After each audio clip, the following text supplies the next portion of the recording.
back, everyone. The Pixel 5a and the Pixel 4a are probably going to be one of those two biggest competitors right now. And Google will really randomly just drop these phones on us, the 5a actually. So let's go and see how both these compare. These are probably going to be one of the biggest ones people want to kind of see. Should they jump from the 4a to the 5a? And I'll tell you, probably sure. I think these phones are very similar in a couple different ways, but you can see the size of the displays is really easily one of the biggest things that's different between the two. You can see the 5a is a much bigger display, even though there's a lot of similarity. You have a 5.8-inch panel on the Pixel 4a, where you have a 6.3-inch panel on the 5a. Now, if you want to pick up either one of these, I'll try to leave the links down below on Amazon. You can get them from there, help support the channel at the same time. You have the same type of design too, although the camera on the 4a looks a little bit bigger. I don't know if it's just me, but maybe it looks a little bit bigger on here. USB Type-C ports on the bottom, pretty much still built out of the same type of plastic material. At least that's what it feels like, for the most part. And on the back, I've heard the back of this is like metal, like coated on something else. It definitely does feel a little bit more premium than the 4A, but they both feel almost exactly the same. The 4A definitely feels a little bit more cheaper because it's a plastic material, and also the price tag. It is a cheaper phone. It's $349 versus the $449 on the 4A on the 5A. So that's a big thing. You can see the camera sensors as well. Single camera setup on the iPhone, on the Pixel. Single camera setup on the 4A. Dual camera setup on the 5A, which we'll get into in a second. Fingerprint sensors on the back of both. And IP certification on the 5A as well. It's a pretty cool thing. So that really covers it up in that standpoint. Like I mentioned, a lot of similarities between the two, but there's there's a minor difference between these two because of the chipset. That means the software between these, I don't know where they're going to land at. Is the 4A going to last as long as the 5A? My initial response is probably not, but the 5A has the same chipset as the 4A 5G model. And because the 4A and the 4A 5G model came out around the same time, would that mean the 4A is going to match the 4A 5G? Because if that's the case, then the 4A 5G should theoretically match the 5A because they have the same chipset. So I guess we'll see what happens in that standpoint. I'm happy between both though. I know the 4A is going to get custom ROM support, and I know the 5A is going to get custom ROM support as well. So I'm happy between both, but I am curious to see what's going to happen in the future. And that makes me curious of what Google is going to do with the software between these, because in my opinion, the 5A is going to outlast the 4A. The 5A is also going to probably be one of the first Androids from Google to extend on their live support. So I think that's going to match with the Pixel 6 and the 6 Pro and all those phones. So I guess we'll see what happens there, but that pretty much covers it up on the outside. Now let's go ahead and do a speed comparison between both these phones.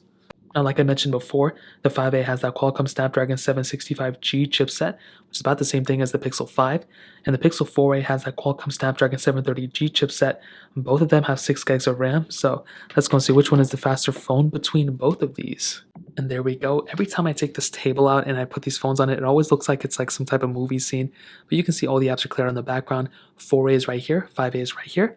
Let's start letting them up. Let's do phone calls, 3, 2, 1. And I don't know what happened there. I think they kind of glitched up on both, so we'll hop out of this one. Let's do Play Store, 3, 2, 1. And it does look like the 5A is just almost like that much faster than the 4A. It seems like I'm like miscalculating the tapping or something, but it doesn't seem like that's the case. So hopping out of this one, let's do something like camera, 3, 2, 1. And there is a pretty big difference between these two, if I'm being completely honest. Hopping out of this one, let's get into some of these third-party apps that I always have. Let's get into Temple Run 2, 3, 2, 1. And hopefully we don't have any pop-ups, which I'm kind of jinxing it now probably. And you can see the 5A definitely ahead of the 4A for sure. And again, I don't think it's a crazy, humongous deal, but it is something to consider. You can see the 4A was noticeably slower out. It kind of looked like they kind of opened up around the same time, which is pretty cool. Hopping out of this one, let's get into BOFA, 3, 2, 1. Again, the 4A looks like it just takes an extra second for it to register the tap, which is kind of interesting. Let's go into Instagram, 3, 2, 1. And again, for a split second behind, Twitter 3, 2, 1. And again, for 5A is faster. Snake vs. Blocks 3, 2, 1. And again, 5A is faster there. I guess I don't have it here. Quizlet 3, 2, 1. And again, 5A is faster. I think we're seeing a trend here. Let's get into Netflix, what I don't have. And I guess that kind of covers all the apps that I have that are similar between the two. I thought I had a lot more, but I guess that's not the case. I guess we can always go into here and load up some random ones. Calculator 3, 2, 1. Kind of the same. They're actually not that big of a difference there. We can do Drive 3, 2, 1. and definitely some similarity. I think there was more of an issue with the loading speed rather than the actual like hardware itself. And we can end it off with something like settings, basic one, 3, 2, 1. And even in an app like settings, you are getting a faster experience on the Pixel 5a than on the Pixel 4a. So to kind of sum up the speed comparison, I'm definitely telling you the Pixel 5a is faster than the 4a, which isn't really that hard to beat. But like I mentioned, it has the same chipset as the Pixel 4a 5G. So if you have the 4a 5G, you're getting about the same exact thing, which is a big thing to keep in mind. So other than that, that's really all we have to say here. Now let's go and hit on the cameras. Now I will make a full separate video hitting on the cameras in more detail, but we have a single camera setup on the Pixel 4a, dual camera setup on the Pixel 5a. You have the wide angle lens on the 4a, 12 megapixel, 12.2 megapixel sensor. The 5a has that 12 megapixel wide angle lens, which is standard, but then it also has a 16 megapixel ultra wide sensor. So that's another pretty big thing to keep in mind. You are getting an additional ultra wide sensor on the Pixel 5a, which is probably going to be almost exactly the same as something like a Pixel 5, as far as I can tell. I don't know if there's 4K 60 here, it doesn't seem like it, but you are getting that ultra wide camera, which is nice. The front, though, you're still getting that same 8 megapixel sensors on both, which in my opinion, I'm kind of more saddened about. I would have loved to see, 4K 60 on the front of these phones. No Pixels have had the opportunity of having 4K 60 yet, which that is more of an annoyance than not. So I guess we'll see what happens in the future.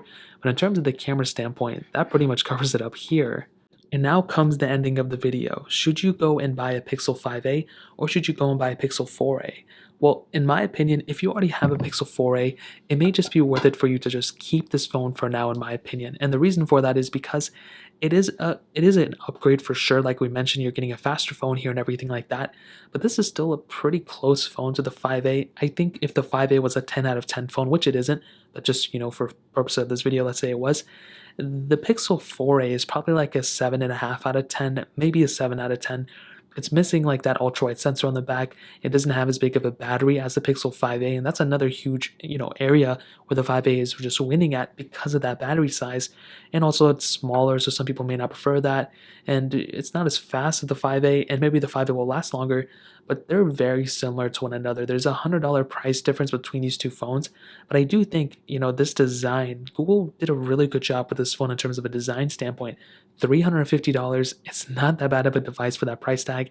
And like I mentioned, if you're in the market and you want to pick up a phone, the 4a is a really good choice still, especially if you can get it cheaper than, that price in the used market.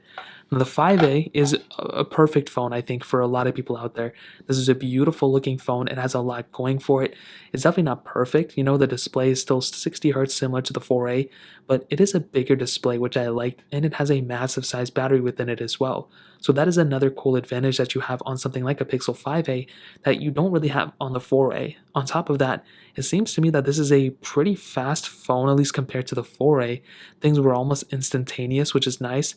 It would have been aided if it had a 90 hertz or 120 hertz refresh rate, but I still think it looks pretty good, and I have very few complaints about this whole entire phone in that standpoint. So when it comes down to both of these, I think the 4a is good. I think the 5a is definitely worth the money, but if you have the opportunity to, I would probably wait for the Pixel 6 or something like that. That phone looks like it's going to be a pretty solid phone, which is going to probably be over twice the price of the Pixel 5a. So I guess we'll see what happens in the future, but that's really pretty much it. If you guys have any other questions or anything, let me know in the comment section as well. Hit the like button, that would mean so much, but definitely hit that subscribe button. More importantly than everything else, I love every single one of you guys. Hopefully I'll catch you guys in the next video. Peace out till then.